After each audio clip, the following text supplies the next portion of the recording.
अब हम ईव से आपको आपके दफ्तर और घर में लाना चाहते हैं और एक कहानी आपको बताना चाहते हैं जो आपके दफ्तर और घर के बीच की कहानी है। इसलिए अब हम दफ्तर और घर के बीच खींची गई उस लाइन के बारे में आपको बताएंगे जिसे ऑस्ट्रेलिया में एक नए कानून से और ज्यादा बड़ा कर दिया गया है, गहरा कर दिया गया है, और इसका नाम है राइट टू डिस्कनेक्ट। यह कानून कहता है कि ऑफिस आवर्स के बाद आपकी कंपनी या आपके बॉस और आपके मैनेजर आपसे कोई काम नहीं करा सकते।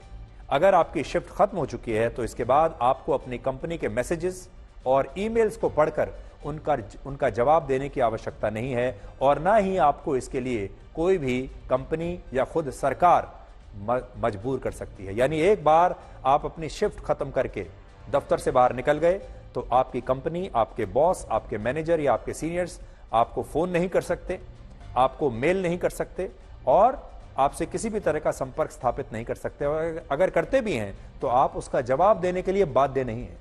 अब कोई भी आपका बॉस आपसे यह नहीं कह सकता फोन करके जब आप घर पहुंच चुके हैं कि अभी आप वापस आ जाइए। यानी आप तभी तक किसी भी कंपनी के कर्मचारी रहते हैं जब तक आप उस कंपनी में अपनी शिफ्ट के दौरान काम कर रहे हैं, लेकिन इसके बाद यह आपका मौलिक अधिकार है कि आप उस काम से, उस कंपनी से, अपने दफ्तर से खुद को डिस्कनेक्ट कर लें और अपनी नौकरी की जिम्मेदारी से आप उसके बाद मुक्त हो जाते हैं।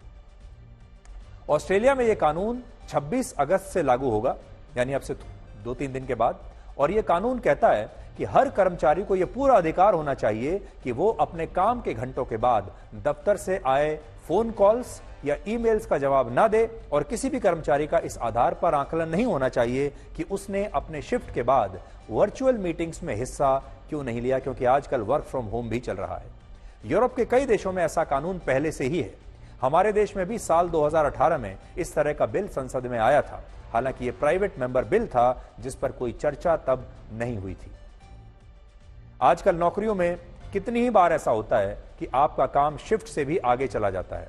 आपकी शिफ्ट समाप्त हो चुकी है लेकिन फिर भी आप दफ्तर में हैं या बाहर जहां भी आप हैं, आप अपनी शिफ्ट के बाद भी काम कर रहे हैं, ओवर टाइम कर रहे हैं।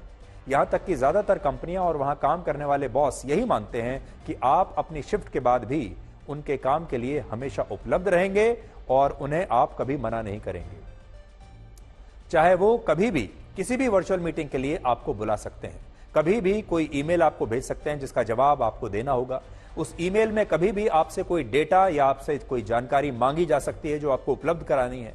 कोई भी आपसे कह सकता है कि ये मेल है और अब आप एक जल्दी से एक प्रेजेंटेशन बनाकर हमें अभी भेजिए, और वो आपको उसी समय सब कुछ करना होगा। इस वजह से अब कई लोगों के लिए दफ्तर और घर के बीच एक संतुलन बनाना बहुत मुश्किल हो गया है। आप में से बहुत सारे लोग ऐसे होंगे जो दफ्तर के बाद जब घर पहुंचते हैं तो भी उनका दफ्तर का काम चलता रहता है। खासतौर पर जो बहुत सारी महिलाएं हैं वो अक्सर ये शिकायत भी करती होंगी अपने पतियों से, और आजकल जो प्रोफेशनल महिलाएं हैं उनके साथ भी यही होता होगा। इसमें पुरुष और महिलाओं के बीच कोई भेदभाव नहीं है, लेकिन बहुत सारे लोग अब ऐसे हैं जो असल में अपने घर में रहते हुए भी सिर्फ दफ्तर से ही जुड़े रहते हैं हर समय मानसिक रूप से, और घर में भी दफ्तर के लिए ही काम करते रहते हैं। हर वक्त उनका लैपटॉप खुला रहता है। कोविड के बाद दुनिया में वर्क फ्रॉम होम का कल्चर बहुत तेजी से बढ़ा। पहले आपने देखा होगा कि आपके परिवार के लोग आपसे हमेशा शिकायत भरे लहजे में कहते होंगे कि दफ्तर का काम दफ्तर में छोड़कर आया करो, दफ्तर का काम घर में मत लाया करो। लेकिन जब पूरा की पूरा दफ्तर ही आपके घर में शिफ्ट हो जाए और उसे वर्क फ्रॉम होम कहने लगे, तब आप क्या करेंगे? वर्क फ्रॉम होम की वजह से लोगों के काम के जो घंटे हैं वो बहुत बढ़ गए। कोई शिफ्ट का जो टाइम है वो बचा नहीं। दफ्तर को लगता है कि आप हर समय उनके लिए उपलब्ध हैं, जिससे आपकी निजी जिंदगी और पारिवारिक जिंदगी खराब हो रही है। और एक दिलचस्प जानकारी है कि भारत में ज्यादातर लोग दफ्तर में ज्यादा घंटे काम करने में और छुट्टी वाले दिन भी ऑफिस जाने में बड़ा गर्व महसूस करते हैं, और उन्हें लगता है कि ज्यादा काम ही उनकी तरक्की की सबसे बड़ी वजह बनेगा। अपनी लॉयल्टी दिखाने का, अपना कॉम्पिटेंस दिखाने का सबसे बड़ा तरीका हमारे देश में लोग सोचते हैं कि वो जितना ज्यादा अपनी शिफ्ट से काम बाहर जाकर काम करेंगे, जितना सैटरडे संडे को भी काम करेंगे और जितना अपने बॉस को दिखाएंगे कि वो हर समय उपलब्ध है, उतनी ही ज्यादा प्रमोशन होगी। जबकि ऐसा नहीं है। एक स्टडी कहती है कि तय घंटे से ज्यादा काम करने पर कोई भी व्यक्ति प्रोडक्टिव नहीं रहता। यानी आप वैसे चाहें तो 12-15 घंटे रोज काम कर सकते हैं, लेकिन आपकी प्रोडक्टिविटी खराब हो जाएगी। आपने कई बार लोगों को कहते सुना होगा कि वो काम के बोझ के मारे हैं, लेकिन क्या आप जानते हैं कि ये काम का बोझ पूरी दुनिया में हर साल करीब 19 लाख लोगों की मौत का कारण बन रहा है।